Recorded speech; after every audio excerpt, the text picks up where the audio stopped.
भाजपा ने इस चुनाव में 400 का पार का नारा दिया, लेकिन महाराष्ट्र में इस नारे को यथार्थ करने में शायद भाजपा को मुश्किलों का सामना करना पड़े। इस चुनाव में कौन किंग बनकर उभरेगा, इसको लेकर महाराष्ट्र में सियासी दिलचस्पी बनी हुई है।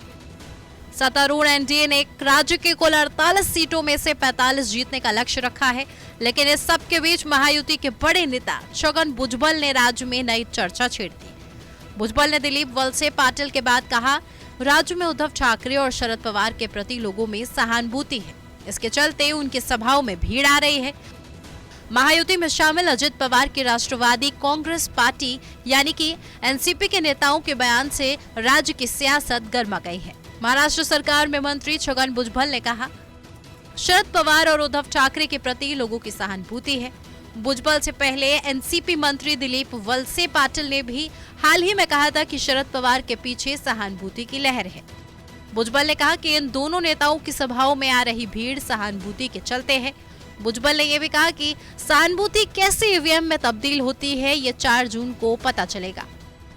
कांग्रेस नेता और पूर्व मुख्यमंत्री पृथ्वीराज चौहान ने महाविकास अघाड़ी के पक्ष में सहानुभूति का दावा किया। उन्होंने कहा, लोगों में पवार ठाकरे से मिली सहानुभूति से एमवीए को फायदा मिल रहा है।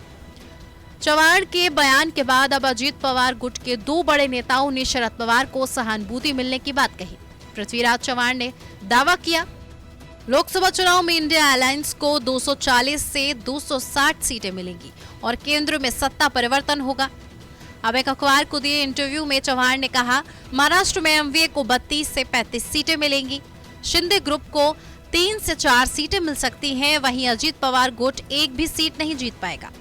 अब इस सहानुभूति का शरद पवार और एमवीए गुट को कितना फायदा होता है, ये तो आने वाला वक्त ही बताएगा।